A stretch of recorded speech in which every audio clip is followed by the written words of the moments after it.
Hello everyone, कैसे हैं आप लोग। आई होप सब अच्छे होंगे। तो आज हम क्वाड्रेटिक को अपना थोड़ा और आगे बढ़ाएंगे और उसमें हम लोग क्या पढ़ रहे थे, जो रूट्स एंड कोफिशिएंट होते हैं उसमें रिलेशन के बारे में हम लोग पढ़ रहे थे। तो उसी टॉपिक को थोड़ा और आगे बढ़ाएंगे। देखिए, हमने पिछले लेक्चर में क्या किया था, एग्जाम्पल नहीं लिए थे और लेकिन हमने जो थ्योरी थी वो कॉन्सेप्ट्स थे वो सारे हमने क्लियर कर लिए थे। तो उस बेस पे एक छोटा सा एग्जाम्पल ले लेंगे और ब्रीफ में आपको एक बार और समझा दूंगा कि जो रूट्स एंड कोफिशिएंट में रिलेशन होता है वो किस तरह से हम कैलकुलेट करते हैं। ठीक है, वो चीज़ हो गई। लेकिन जो आज हम पढ़ने वाले हैं, आज के लिए अपने पास कौन कौन से टॉपिक हैं वो आप एक बार देख लीजिए। तो आज हम पढ़ेंगे अपने लिए, देखिए आज अपने जो टॉपिक है, फर्स्ट टॉपिक होगा नेचर ऑफ रूट्स, यानी कि जो रूट्स होते हैं उनकी जो नेचर होता है वो किस तरह से होता है, मूलों की प्रकृति हिंदी में बोलें तो जो रूट्स हैं वो किस तरह से, मतलब उनकी जो नेचर रहता है वो किस तरह से रहता है, वो उस चीज़ के बारे में बात करेंगे हम। होता है ना कि जैसे कि इसके मतलब रियल रूट होंगे या इमेजिनरी रूट होंगे या फिर एक समान होंगे, अलग अलग होंगे, इस तरह की चीज़ें होंगी इसमें सब, वो हम देख लेंगे अच्छे से, कोई दिक्कत नहीं है। उसके बाद बात करेंगे हम condition of common roots.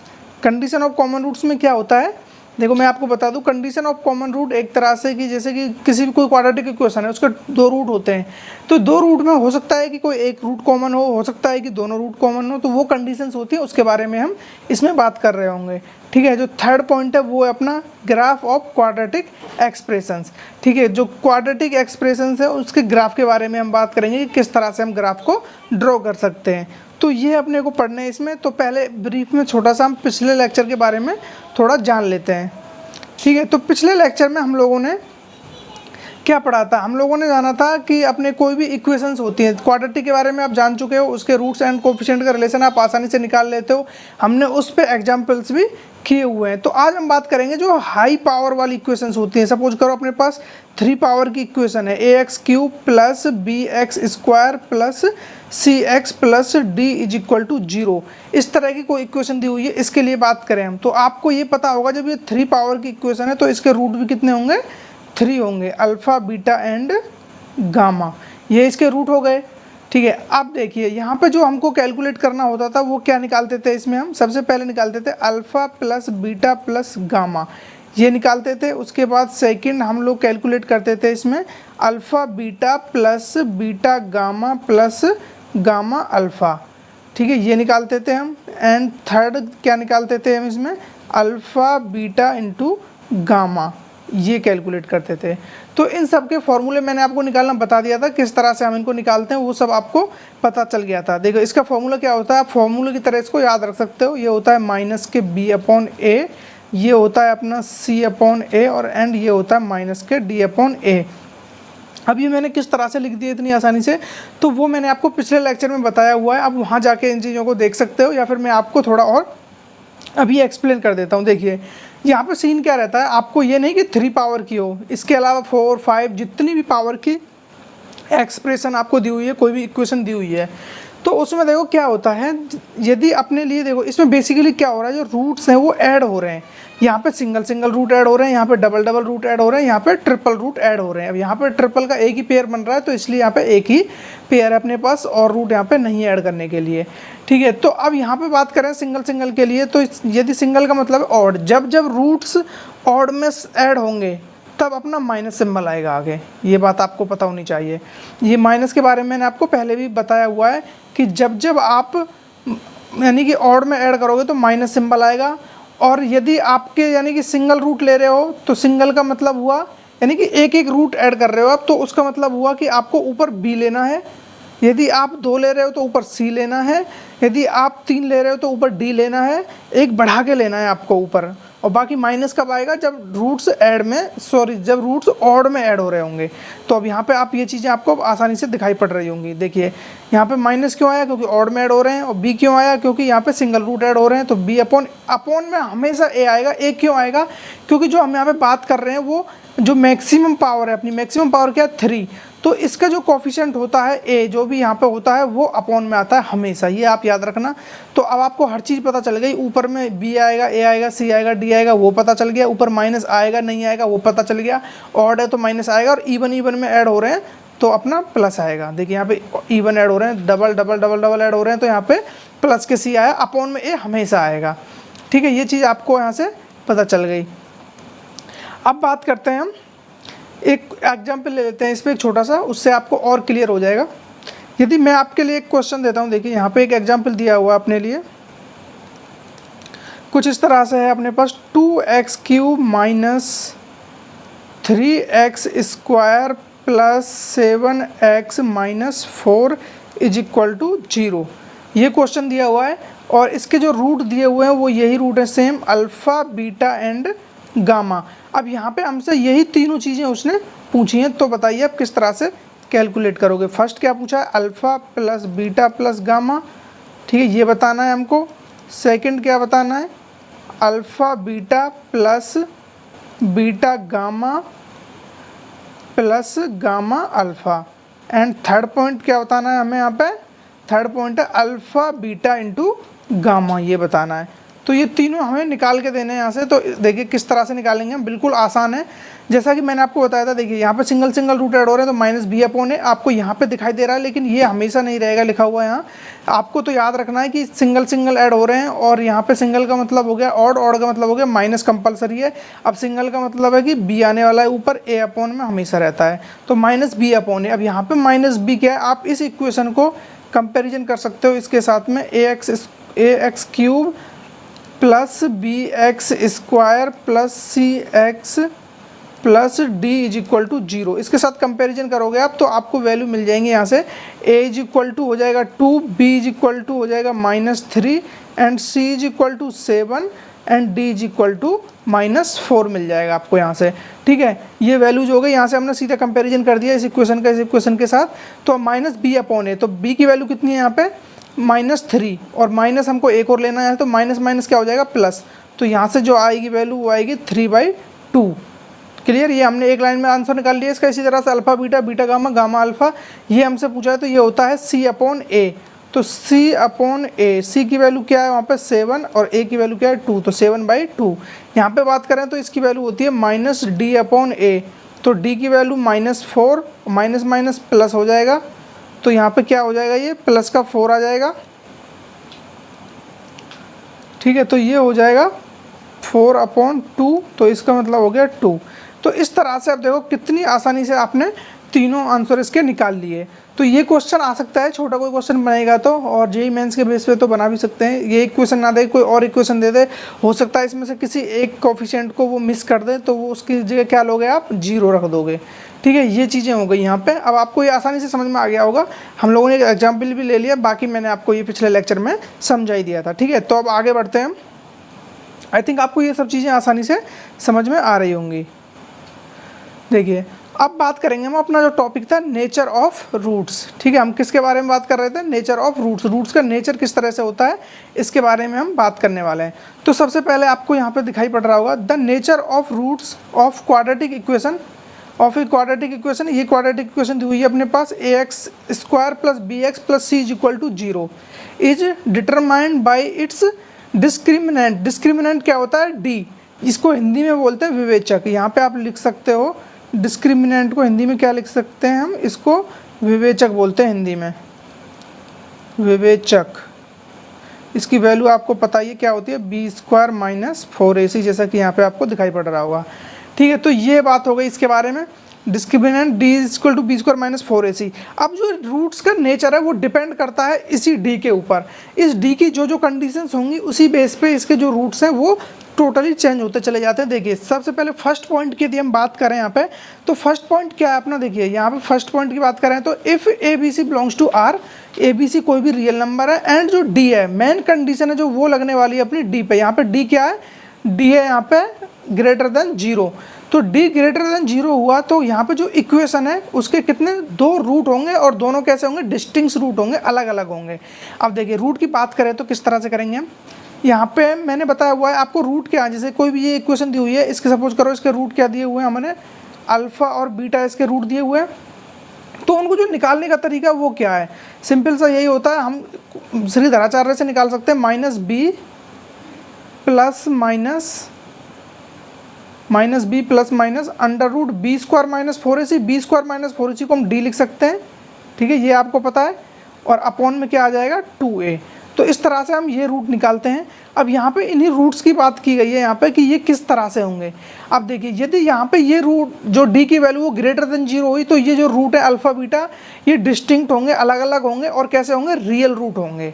Clear, ये चीज़ आपको पता चल गई। बाकी हम देखो एग्जाम्पल करेंगे तो आपको ये सब चीज़ें एकदम आसानी से क्लियर हो जाएंगी। अभी के लिए तो आप जो मैं बोल रहा हूँ उतना याद रखो और उतने से ही आपका काम हो जाएगा आसानी से। यहाँ से पता है पॉइंट्स पे भी डायरेक्ट क्वेश्चन बन जाता है। अब सेकंड पॉइंट क्या है अपना, if A B C belongs to R, वही रियल नंबर है कोई भी ए बी सी जो ये कोफिशिएंट है। यहाँ पर डी है जो इज इक्वल टू 0, यहाँ पर डी इज इक्वल टू 0, तो जो इक्वेशन है ना उसके दोनों रूट कैसे हो जाएंगे, दोनों रूट रियल रहेंगे और इक्वल रहेंगे। रियल तो रहेंगे। देखो अब रियल के लिए कंडीशन क्या हो गई, यदि हम रियल रूट के लिए बात करें तो रियल रूट के लिए अब या तो डी ग्रेटर देन 0 हो या फिर इज इक्वल टू 0 हो, ये हो गई रियल रूट के लिए। तो रियल रूट की कंडीशन आपको समझ में आई होगी। लेकिन यहाँ पे यदि डिस्टिंक्ट की बात करें तो ओनली ग्रेटर देन 0 के लिए होगा और यदि इक्वल की बात करें तो ओनली इज इक्वल टू 0 के लिए होगी ये कंडीशन।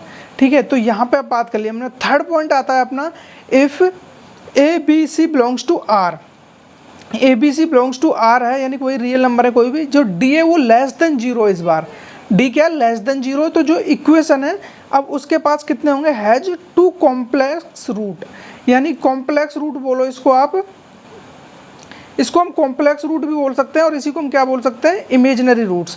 इमेजिनरी कहो या कॉम्प्लेक्स कहो, जो भी कहो आप यहाँ पे कह सकते हैं। यदि कब है ये कंडीशन, जब डी अपना लेस देन 0 होगा तो जो रूट होंगे वो कैसे होंगे, काल्पनिक होंगे, आभासी। ठीक है, तो ये कैसे रूट होंगे यहाँ पे, काल्पनिक, इमेजिनरी रूट्स निकलेंगे यहाँ पे हमको कब, जब डी लेस देन 0 होगा। अब यहाँ पे एक कंडीशन इसके लिए क्या होती है ये आपको याद होनी चाहिए, जब भी काल्पनिक रूट होंगे, जब भी काल्पनिक यानी कि जो अपने कॉम्प्लेक्स रूट होंगे, तो यहाँ पे क्या है देखो, वास्तविक गुणांकों वाली, ये काफ़ी इंपॉर्टेंट पॉइंट है, वास्तविक गुणांकों वाली, वास्तविक क्या, रियल गुणांक कोफिशिएंट, यानी कि कोई भी रियल कोफिशिएंट यानी कि belongs to R, real coefficient वाली एक बहुपद समीकरण, बहुपद यानी कि पॉलिनोमियल इक्वेशन, कोई भी, जरूरी नहीं है वो 2 पावर की हो 3 की, कोई भी पॉलिनोमियल हो सकती है, कोई भी एनी पॉलिनोमियल इक्वेशन, उसके जो रूट्स हैं यानी कि इमेजिनरी रूट्स हैं वो कैसे होते हैं, संयुग्मी होते हैं, कॉन्जुगेट होते हैं एक दूसरे के। इसका मतलब क्या हुआ, यदि एक रूट आपके पास सपोज करो कोई p प्लस आयोटा क्यू आ रहा है, ये कैसा है, p plus iota q, simple सी बात है, मतलब ये कैसा रूट है, इमेजिनरी है। जहाँ पे आयोटा आ जाता है, आयोटा क्या है, इमेजिनरी रूट देता है।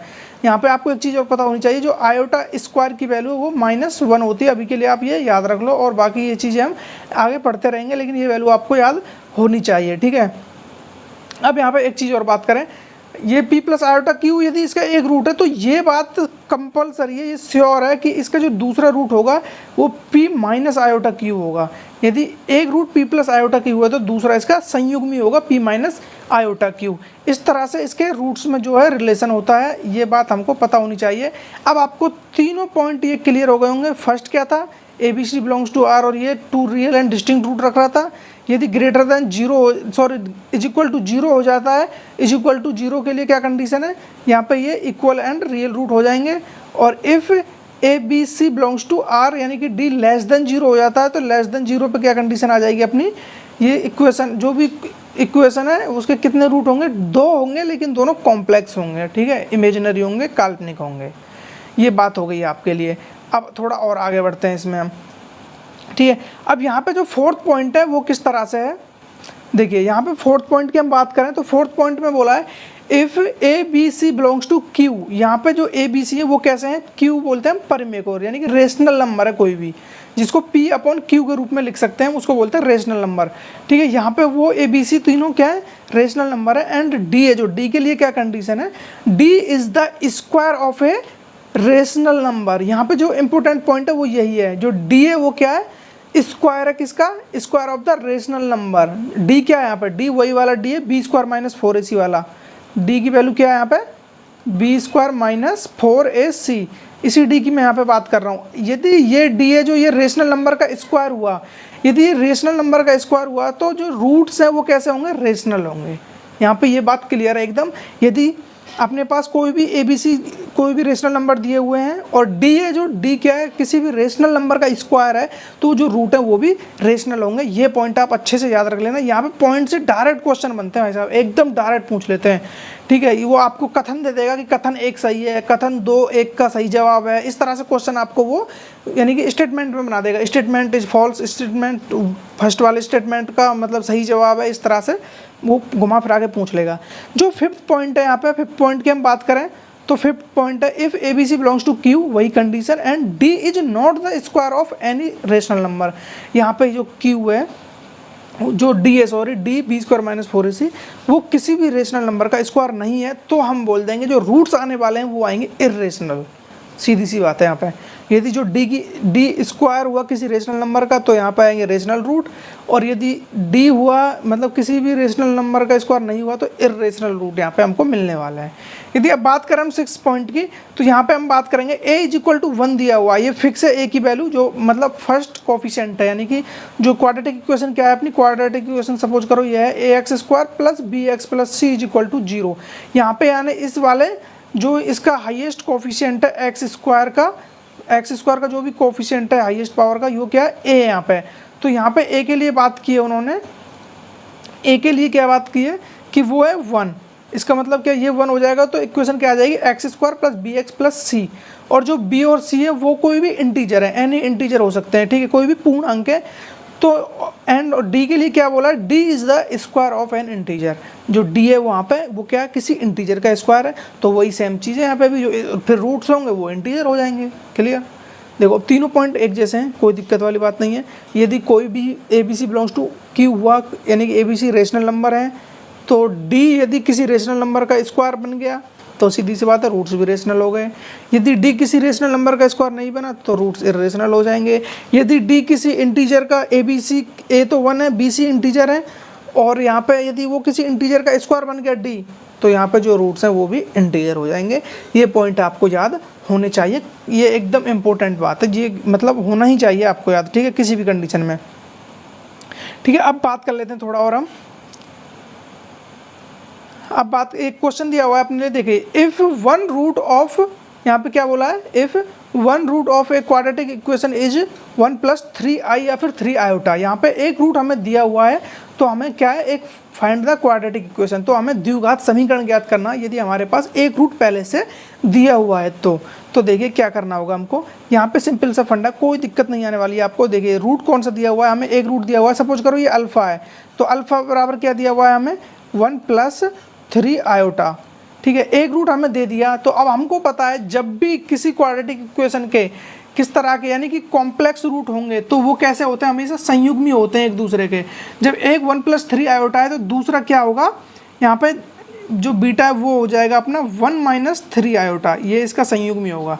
अब आपके पास दोनों रूट मिल चुके हैं, तो अब आप आसानी से इसकी इक्वेशन निकाल सकते हो। तो ये मैंने आपको बताया हुआ है फॉर्मूला।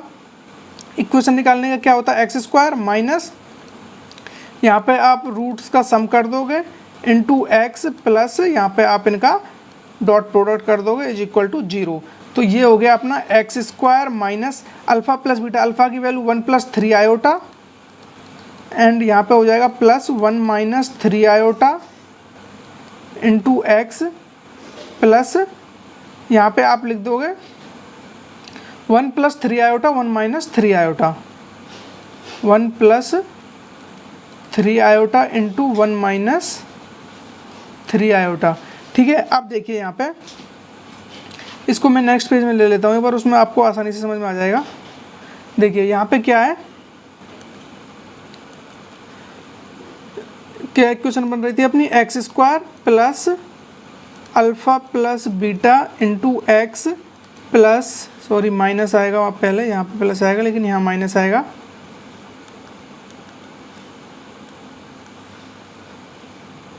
ठीक है। यहाँ पे क्या है, x² minus alpha plus beta x into plus alpha into beta is equal to 0। देखिए अब यहाँ पे x² minus alpha plus beta, क्या अल्फ़ा की वैल्यू क्या थी 1 + 3 आयोटा प्लस 1 - 3 आयोटा बीटा की वैल्यू इंटू x प्लस यहाँ पे आप ले लोगे 1 + 3 आयोटा इंटू 1 - 3 आयोटा। ठीक है, इस तरह से आप इसको लिख सकते हो। अब यहाँ पे देखिए 3 आयोटा से 3 आयोटा कैंसिल आउट हो गया, तो ये हो गया एक्स स्क्वायर माइनस 2x, 1 + 1 2 हो गया।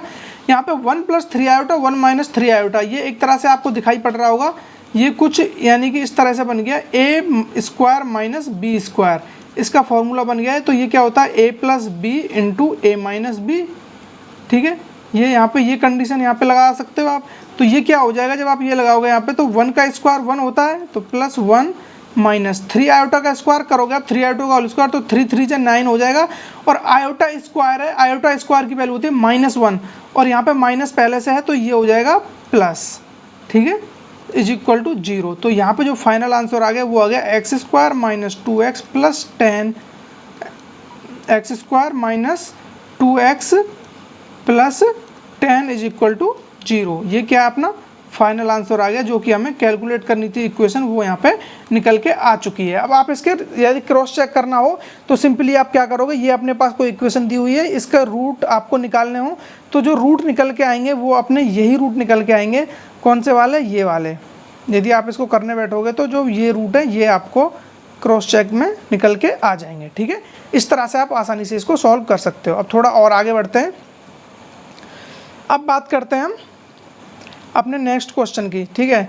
तो नेक्स्ट क्वेश्चन किस तरह से अपना, ये क्वेश्चन दिया हुआ है हमें, if ABC belongs to R, ABC कोई क्या है अपना रियल नंबर है कोई भी, then prove that the roots of the equation, जो हमको क्या प्रूव करना है, जो roots of the equation, equation के जो रूट है वो क्या है, यानी कि जो ये इक्वेशन दी हुई है अपने पास, देखो इक्वेशन क्या है ये वाली, इसके जो रूट है वो कैसे होने चाहिए, रियल।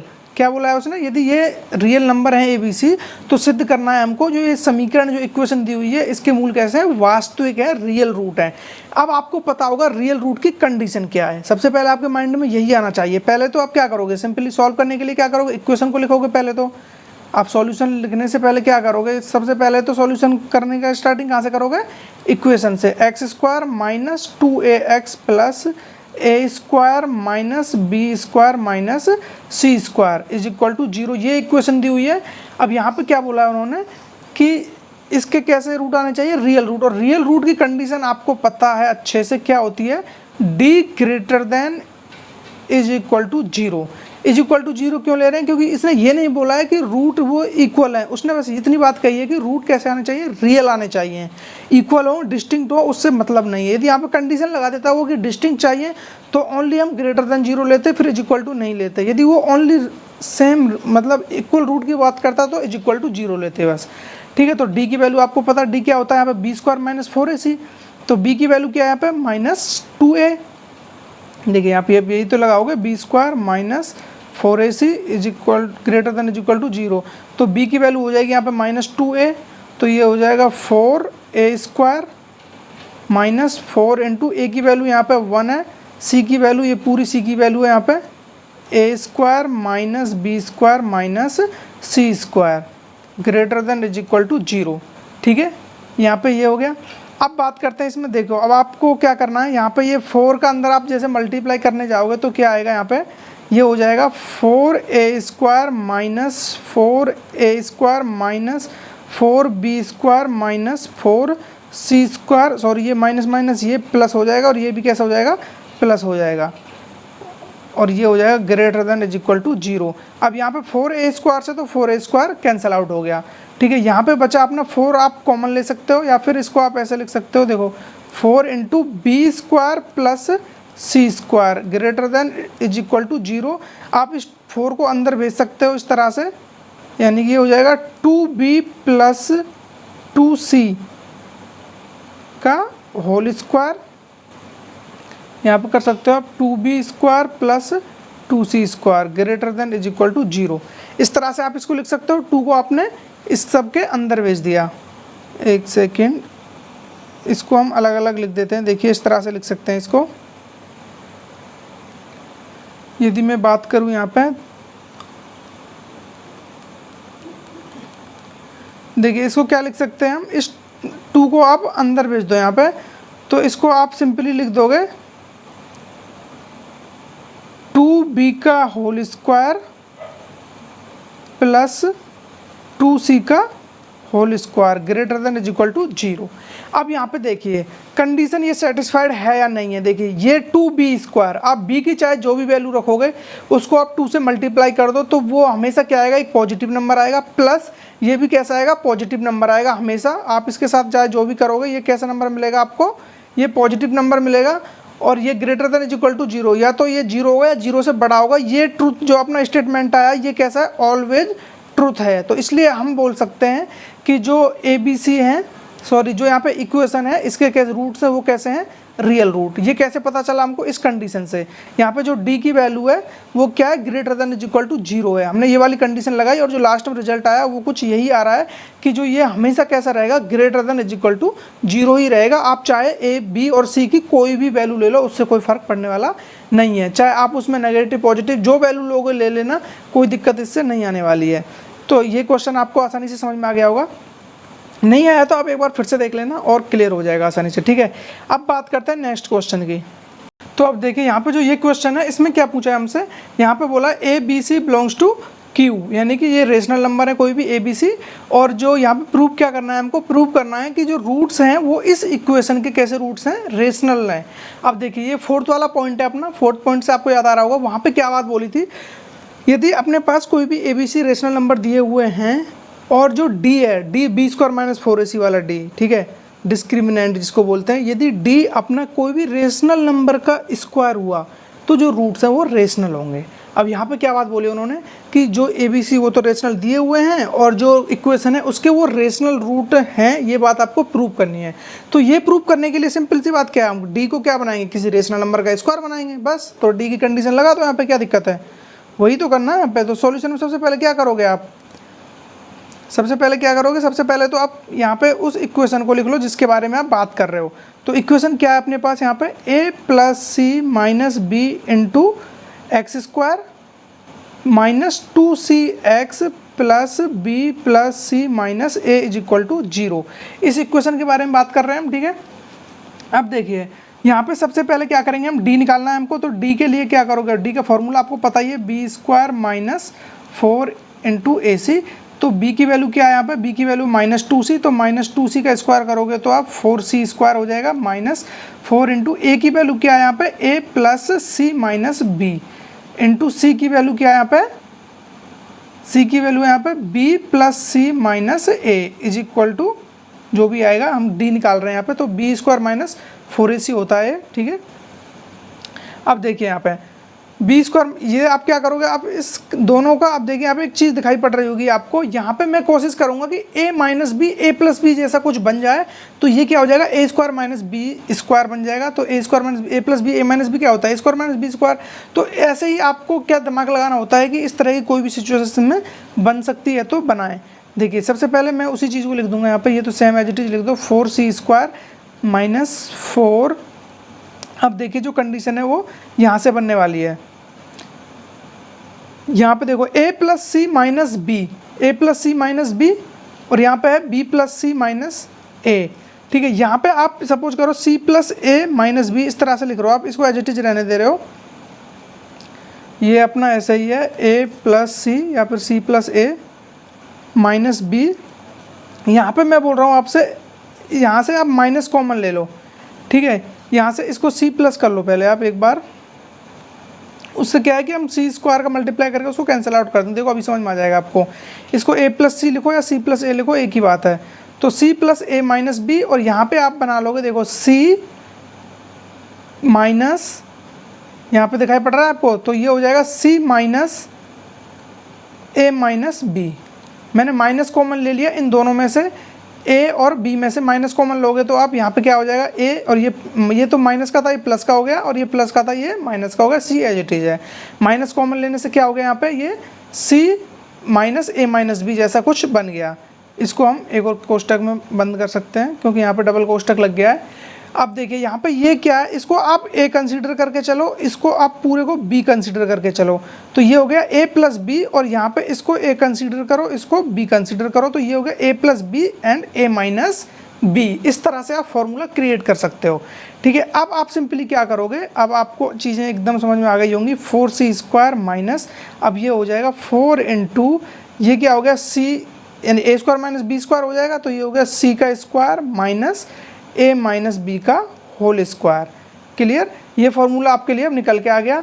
अब यहाँ पे आप क्या करोगे, 4c स्क्वायर, इस 4 का अंदर मल्टीप्लाई कर दो, minus 4c square, minus minus plus हो जाएगा, प्लस 4a माइनस बी का होल स्क्वायर।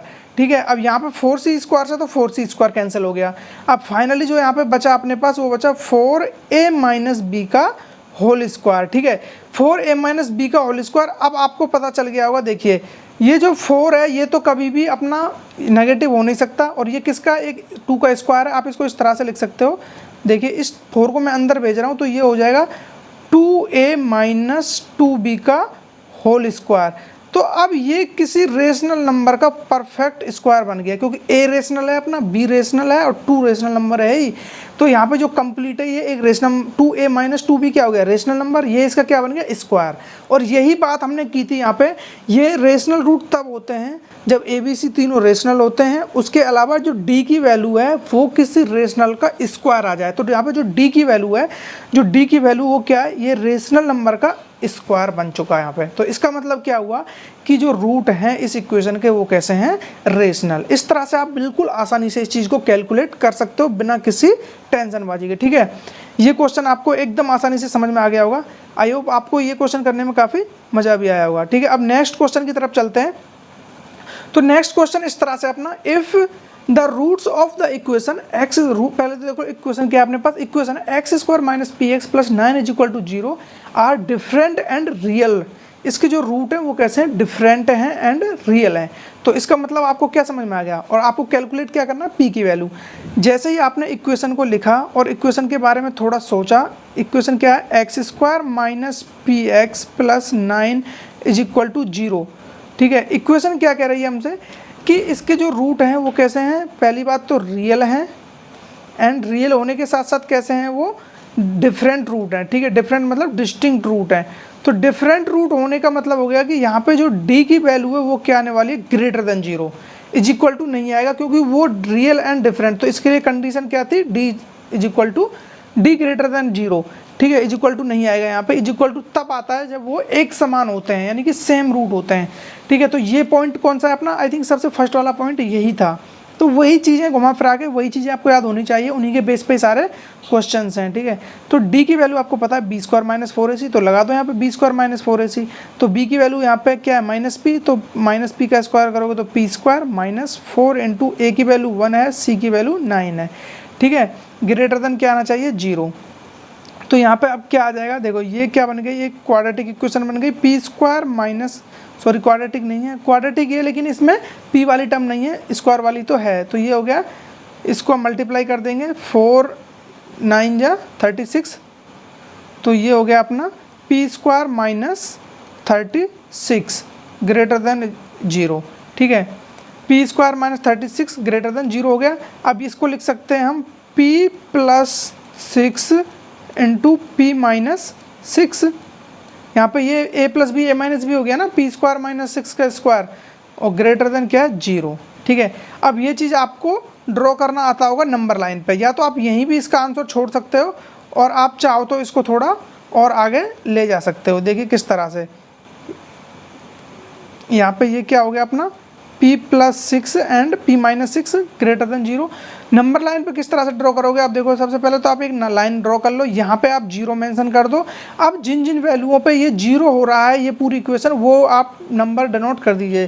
देखिए p की वैल्यू यदि आप यहाँ पे 6 रख देते हो तो ये 6 माइनस 6 0, पूरा 0 हो जाएगा। तो यहाँ पे आप पहले 6 ड्रॉ कर लो। ठीक है, इधर आप -6 ड्रॉ कर लो, क्योंकि -6 पे भी ये 0 हो रहा है। तो ये नंबर आपने ड्रॉ कर लिए। जब ग्रेटर देन 0 की बात करें, आप देखिए आप यहाँ से स्टार्ट कर दो, इसको नंबरिंग इस तरह से देते हैं हम। देखिए यहाँ पे, यहाँ greater than is equal to और होता तो यहाँ पे हम डार्क सर्किल लेते, लेकिन अब यहाँ पे होलो सर्किल आएगा। ये मैंने आपको फर्स्ट लेक्चर में पढ़ाया हुआ है, सेट थ्योरी में, आई थिंक सेट थ्योरी में ये सारी चीज़ें हमने नंबर लाइन को अच्छे से पढ़ा हुआ है। तो यहाँ से हमको मिलेंगे इधर साइड पॉजिटिव नंबर मिलेंगे। अब बात करते हैं यहाँ से 0 से लेकर 6 के लिए। देखिए यहाँ पे ये तो सब के सब होलो आएंगे, पहली बात तो ये भी होलो होगा। एंड यहाँ से अब देखो ये सिंबल किस तरह से होता है, ये होता है प्लस माइनस प्लस माइनस। हमको नंबर कौन से चाहिए, ग्रेटर देन वाले, प्लस वाले चाहिए। तो ये माइनस वाला हमको चाहिए नहीं, प्लस वाला चाहिए। तो प्लस वाला यहाँ से यहाँ तक आ जाएगा, ये वाला 6 से 0, -6 से 0, इधर सारे के सारे माइनस हैं। तो जो अपनी x की जो फाइनल वैल्यू आएगी वो क्या आने वाली है, यहाँ से अब हम लिख सकते हैं इसको आसानी से। जो x बिलोंग्स टू आएगा वो आएगा अपना -6 से 0, इसको आप कंसीडर नहीं करो क्योंकि होलो सर्किल है वहाँ पे। तो -6 से 0 यूनियन, यहाँ पे जो वैल्यू मिलेगी आपको 1 मिलेगी 6 टू इनफाइनाइट, 6 से इनफाइनाइट। ये सारी x की वैल्यू हैं, x नहीं सॉरी p की बात हो रही थी ना यहाँ पे, तो ये p लिखेंगे यहाँ पे, क्योंकि ज़्यादातर हम लोग x पे बात करते हैं तो x ही ध्यान रह जाता है, बाकी कोई दिक्कत नहीं है। आप जो भी लिखोगे वहाँ पे वही लिखना आपको यहाँ पे पड़ेगा। तो p की वैल्यू क्या आ गई अब यहाँ पे, -6 से 0 तक जितनी भी वैल्यू आएंगी वो सारी के सारी हम इस इक्वेशन में रखेंगे तो ये इसको सेटिस्फाइड करेगी। एंड उसके बाद 6 से लेके इनफाइनाइट तक जाएंगे तो वो भी सारे के सारे क्या हैं, p की वैल्यू हैं, उनको रखेंगे हम p की वैल्यूओं को, तब भी इस पर कोई फ़र्क नहीं पड़ने वाला, तब भी हमको रियल एंड डिफरेंट या फिर डिस्टिंक्ट रूट मिलेंगे। इनमें से आप चाहे p की जो वैल्यू रख दो उस पर कोई फ़र्क नहीं पड़ेगा, रूट कभी एक समान नहीं होंगे, रूट कभी इमेजिनरी नहीं होंगे। इन वैल्यूओं पर ऑलवेज रूट कैसे होंगे, रियल होंगे एंड उसके साथ साथ डिफरेंट होंगे। तो इस तरह से क्वेश्चन के साथ हम डीलिंग करते हैं। अब आपको एकदम चीज़ें समझ में आ रही होंगी आसानी से, और मैं जिस तरह से समझा रहा हूँ आई थिंक मैं कोई भी पॉइंट आपको नहीं मिस कर रहा हूँ। चाहे लेक्चर थोड़ा बड़ा हो जाएगा उससे हमें टेंशन नहीं लेना, लेकिन चीज़ें आपको आसानी से आ जानी चाहिए, ठीक है। ये आपको आई थिंक एकदम मक्खन तरीके से समझ में आएगा। ये नंबर लाइन वाला सिस्टम है, इसमें कोई दिक्कत नहीं। सबसे पहले आप वो देख लो जहाँ जहाँ पे ये 0 हो रहा है वो लाइन ड्रॉ कर दो, ठीक है। अब उसके बाद क्या है, आप इधर से स्टार्ट करो, अपना जो ये हैंड है इधर साइड से क्या करोगे, आप प्लस से स्टार्ट करोगे, ये वाला प्लस, फिर माइनस, प्लस माइनस, इस तरह से अल्टरनेट। इसके लिए आप मेरा वीडियो देख सकते हो नंबर लाइन वाला, कोई दिक्कत नहीं, आपको आसानी से आ जाएगा। सेट थ्योरी में आई थिंक जो भी लेक्चर होगा वो आप देख लेना, बाकी कोई दिक्कत नहीं। जिनको आ रहा होगा यहाँ से भी समझ में आ गया होगा, इतना तो आपको आना चाहिए, नहीं तो फिर हम क्वाड्रेटिक से ही आगे नहीं बढ़ पाएंगे, ठीक है। ये चीज़ हो गई। इसके बाद अब आता है अपना जो कंडीशन ऑफ कॉमन रूट्स, यानी कि condition of common roots. Condition of common roots में भी हम किसके लिए बात करेंगे, पहले जिसमें 1 रूट कॉमन होगा। देखो ये बात हो रही है सारी की सारी क्वाड्रेटिक के लिए, ठीक है। तो पहले तो हम क्वाड्रेटिक इक्वेशन लिख लेते हैं। क्वाड्रेटिक इक्वेशन दी हुई है ax² + bx + c = 0। अब यहाँ पे जो बात की है उन्होंने वो क्या बात की है, यहाँ पे जो बात हुई है अपनी, देखिए यहाँ पे क्या है कि एक रूट उभयनिष्ठ है। उभयनिष्ठ का मतलब क्या हुआ, एक रूट यहाँ पे कॉमन है। सपोज करो ये रूट अल्फा है, ठीक है। ये यहाँ पे मतलब 2 इक्वेशन दी हुई होंगी, जैसे ये दे दिया a1x² + b1x + c1, इसके रूट दे दिए अल्फ़ा एंड बीटा। इसी तरह से एक और इक्वेशन है a2x² + b2x + c2 = 0, इसके रूट क्या होंगे, अल्फ़ा एंड गामा, ठीक है। इसके रूट अल्फ़ा एंड गामा होंगे, क्यों, क्योंकि मैंने बोला यहाँ पे एक रूट कॉमन है। जैसे कि ये अल्फ़ा वाला, ये रूट कॉमन हो गया दोनों का, और बाकी 2 रूट इनके, एक रूट इनका अलग अलग है, ठीक है। तो इसी के लिए बात करेंगे हम। तो इसके साथ हम किस तरह से डील करेंगे, यानी कि अपने पास ओनली एक रूट उभयनिष्ठ दिया हुआ है जो कि अल्फ़ा वाला है। तो इसको या मतलब आप ये कब काम आता है, सबसे पहले मैं बता दूं ये क्यों पढ़ते हैं हम उभयनिष्ठ वाला, यानी कि कॉमन रूट। ये कोई 2 इक्वेशन दे देगा आपको, उसमें से x या y की जो भी आपकी वैल्यू फाइंड आउट करते हो ना आप, नीचे वो माइनस प्लस करके इस तरह से आपने देखा होगा कभी कि देखो यहाँ पे कोई भी इक्वेशन दे देता है 2, तो वहाँ से हमको x या y की वैल्यू पूछ लेता है, वो x या किसी की भी वैल्यू हमसे कैलकुलेट करा सकता है वो। तो वो तभी पॉसिबल होती है जब हमको ये चीज़ें पता होती हैं, ठीक है। अब देखिए यहाँ पे ये हो गए अल्फ़ा बीटा, इसके अल्फ़ा गामा। अब हम क्या करेंगे, यहाँ पे ये जो अल्फ़ा है ये दोनों का रूट है, क्लियर है, तो दोनों का रूट है ये, तो ये इन दोनों इक्वेशन को सेटिस्फाइड करेगा। तो हम यहाँ पे लिख सकते हैं अब, क्योंकि ये तो भाई दोनों इक्वेशन को सेटिस्फाइड करेगा ना, तो इसका मतलब क्या हुआ, जहाँ पे x है वहाँ पे हम अल्फ़ा लिख सकते हैं। तो ये हो गया a1 alpha square + b1 alpha + c1 = 0। यहाँ पे आपको कोई दिक्कत नहीं है। इसी तरह से आप यहाँ पे लिख सकते हो a2 अल्फ़ा, क्योंकि इस x के लिए भी अल्फ़ा है इसका रूट, ये भी इसको सेटिस्फाइड करेगा। तो हम इसी चीज़ का फ़ायदा उठाएंगे यहाँ पे b1 अल्फ़ा, सॉरी b2 है वाली इक्वेशन में, + c2 = 0। ये चीज़ है यहाँ पर, ठीक है। अब यहाँ पे क्या करते हैं हम, आपको एक विधि पढ़ाई होगी, एक रूल होता है, इसको बोलते हैं हम, इंग्लिश में मुझे पता नहीं है, हिंदी में बोलते हैं इसको वज्र गुणनखंड नियम। क्या बोलते हैं इसको? वज्र गुणनखंड नियम या फिर वज्र गुणन नियम। ठीक है, सिंपली वज्र गुणन का नियम होता है। इसमें क्या होता है देखिए, इसमें जो आपने ये दिया हुआ अल्फा स्क्वायर, इसको आप यहाँ से स्टार्ट करते हैं इसको, ठीक है।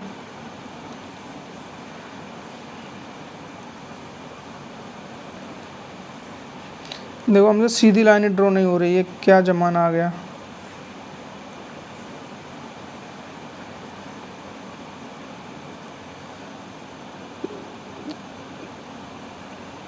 चलो ये ठीक है, ठीक है। वज्र गुणन के नियम में क्या करते हैं, सबसे पहले देखो अल्फा स्क्वायर के लिए बात कर लो आप, तो यहाँ पे लिखोगे आप अल्फा स्क्वायर अपॉन में क्या करोगे आप, इसके साथ ये अल्फा स्क्वायर है, आप इस वाली टर्म को छोड़ दो, इसको छोड़ दो एंड इसको, अब इसके आप क्या करोगे, इस वाली लाइन को छोड़ के आप इन दोनों का क्रॉस मल्टीप्लाई करोगे इस तरह से। आप ये वाली लाइन छोड़ दो, बस ये वाली लाइन छोड़ के आप इस वाले पे आ जाइए, इसके नेक्स्ट। तो नेक्स्ट क्या लिखा हुआ है यहाँ पे, B1, इसका मल्टीप्लाई कर दो इसके साथ C2, तो B1 C2 अपॉन में क्या करोगे आप, यहाँ पे करोगे B1 C2 माइनस में आप ये वाला माइनस कर दो। देखो मैं इसको क्रॉस मल्टीप्लाई किस तरह से कर रहा हूँ, अल्फा स्क्वायर के लिए इसका तो इन कोफिशिएंट का मल्टीप्लाई हो जाएगा और इन दोनों कोफिशिएंट का माइनस में, तो माइनस के क्या हो जाएगा B2 C1, इसको ब्लैक से लिख देते हैं,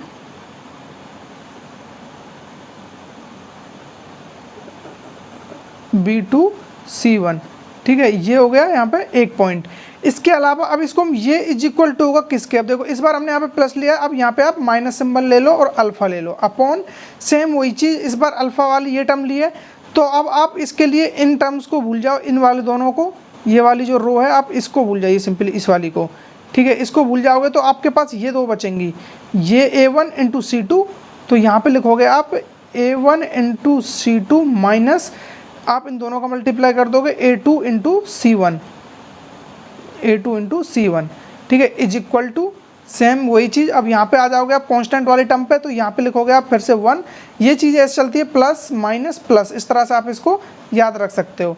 तो अपॉन में अब इसके लिए आप इन दोनों को भूल जाइए, इस वाली रो को, जो ये वाली रो इसको भूल जाइए, अब इनका मल्टीप्लाई कर दो, A1 B2 A2 B1, तो A1 B2 minus A2 B1, ठीक है।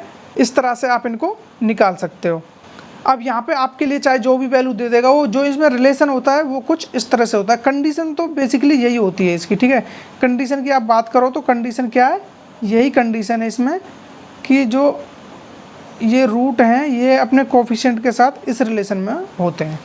अब यहाँ पे जो भी वैल्यू दे दे वो इक्वेशन में जो भी पूछे वो आप आसानी से निकाल सकते हो सकता है कि वो अल्फ़ा की जगह कुछ वैल्यू पूछ ले या अल्फ़ा की वैल्यू पूछ ले, नहीं कोई एक कॉमन रूट है उस कॉमन रूट को वो निकालने को बोल सकता है, BC इन सब की वैल्यू दे के, या फिर BC में से किसी एक की वैल्यू पूछ सकता है, वो ABC में से तीनों में से कोई भी वैल्यू पूछ लेगा और बाकी वैल्यू आपको दे देगा, ठीक है। ये हो गया किसके लिए, यदि एक रूट अपना कॉमन होगा तब के लिए ये कंडीशन है, ठीक है। ये कब के लिए, जब एक रूट कॉमन होगा। अब बात करते हैं हम, यदि अपने क्या कंडीशन आ जाती है, यदि अपने पास जो रूट है वो दोनों रूट कैसे हैं, ओवेनिस्ट है, दोनों कॉमन है, तब क्या कंडीशन होगी। तो वही चीज़ें सेम होंगी यहाँ पे भी, फिर से अपना वही काम करेंगे जो करते आए हैं। सबसे पहले क्या करोगे, आप इक्वेशन को लिख लोगे दोनों को। तो इक्वेशन क्या है, A1x² plus B1x plus C1 is equal to 0। अब यहाँ पे इसके जो रूट है वो क्या है, अल्फ़ा एंड बीटा। इसी तरह से एक इक्वेशन और दिया हुआ है, A2x² plus B2x plus C2 is equal to 0। अब यहाँ पे इसके भी रूट क्या होंगे, अल्फ़ा एंड बीटा, क्योंकि यहाँ पे जो दोनों रूट है वो कैसे होने वाले हैं, इक्वल होने वाले हैं। यहाँ पे दोनों मूल ओवेनिस्ट हैं, दोनों मूल कैसे हैं, कॉमन है, दोनों रूट्स कॉमन है।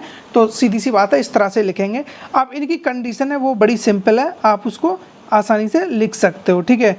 इनकी कंडीशन क्या है, आप यहाँ पे लिख सकते हो। देखिए यदि मैं बोलूँ आप यहाँ से अल्फ़ा प्लस बीटा कैलकुलेट करो, देखो ये सीधी सी बात है, यदि आप यहाँ पे अल्फ़ा बीटा है, ये इस इक्वेशन को भी सेटिस्फाइड करेंगे, इस इक्वेशन को भी सेटिस्फाइड करेंगे, ये दोनों ही इस इक्वेशन को सेटिस्फाइड करेंगे।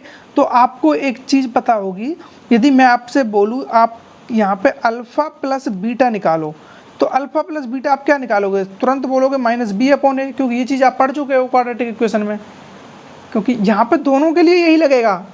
इसीलिए मैं ये पिछले वाले में क्यों नहीं लिखा, क्योंकि वहाँ पे एक रूट कॉमन था, लेकिन यहाँ पे दोनों रूट कॉमन है, तो दोनों इक्वेशन के लिए अल्फा प्लस बीटा यही होगा, कोई बड़ी बात नहीं है, माइनस बी अपॉन ए।